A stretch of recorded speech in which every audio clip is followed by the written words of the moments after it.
We've finally reached the end of our fault line here in Greece, where it plunges down into the sea. These lines etched into the cliff face are the former levels of the sea that's been left stranded as the land has risen in a series of earthquake jumps. Now here, those earthquake jumps are a matter of tens of centimetres, but in truly giant quakes, they're the order of a few metres. And that brings me to my final story. The story of the most powerful and violent kind of earthquakes that can happen on Earth. They're called megathrust earthquakes. This particular story is about one coast where a megathrust earthquake happened in the past and where we know one will happen again.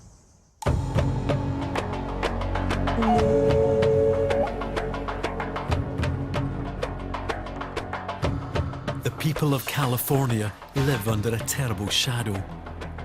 They know that one day the San Andreas Fault will rupture, unleashing an enormous earthquake. But all this time, an even more powerful hazard lies just a little further north. It's a completely different fault, and it's going to unleash an earthquake up to 30 times more devastating than anything the San Andreas Fault can produce. The source of all this danger lies deep beneath the waters of the Pacific Northwest coast. It's a huge gash in the Earth's crust that's nearly 1,000 kilometres long. It runs from British Columbia in Canada and ends in Northern California. It's called the Cascadia Fault. The Cascadia Fault lies on what geologists call a subduction zone. A subduction zone is where two giant plates meet head to head, and one of them gets pushed right down under the other. Subduction zones can produce the biggest earthquakes on the planet.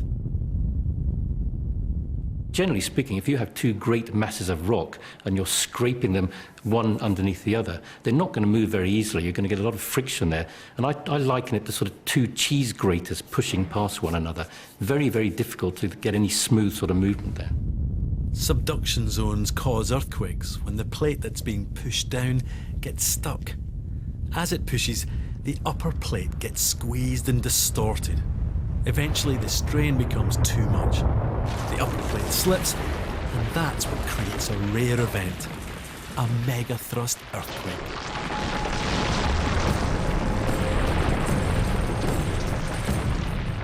The power of an earthquake depends on the size of the fault that breaks, and there's something unique about subduction zone earthquake faults. With most earthquakes, only one small part of a fault line shifts, the part that's snagged. The section that breaks can cause violent shaking and devastation in the immediate area. But when a subduction fault ruptures, something quite different happens.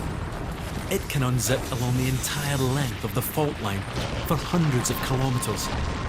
The effect goes way beyond the reach of any normal earthquake event. The Cascadia subduction zone is almost 1,000 kilometres long. If it does rupture along its full length, then scientists believe the next Cascadia earthquake will be one of the largest ever recorded, a magnitude 9 or greater.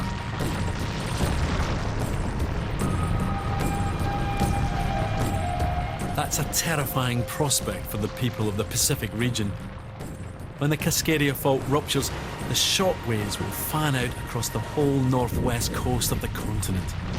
And lying directly in its path are major cities like Vancouver, Seattle and Portland. But it's not just its power that would be so devastating. As the fault ruptures, it will unzip at over 10,000 kilometres an hour. Even at that speed, it will take 5 minutes to travel the entire length of the fault line. A 5-minute earthquake is far longer than normal. The duration of the event is very unusual, and in that sense alone, it can cause more damage. A quake that goes on for longer causes more damage generally than one that is over within 10 or 20 seconds. And the big question is, when will it happen? Forecasting earthquakes is notoriously difficult, and no one can say when Cascadia will rupture again. But it's possible to look back at the geological record and see how frequently they've happened in the past. Sure enough, the Washington coast does hold traces of several past megathrust earthquakes. In the United States, tree rings, Native American legends and geological evidence all indicate that the Cascadian fault line has ruptured 5 times in the last 2,500 years. So when will it happen next? You can calculate that according to when it last ruptured. And according to the geological record, the last time that happened was in 1700.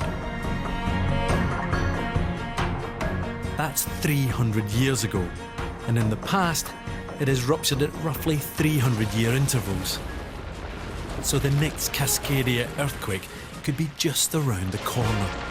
We just don't know. And for the people of the Pacific coast, that's a pretty troubling thought to live with.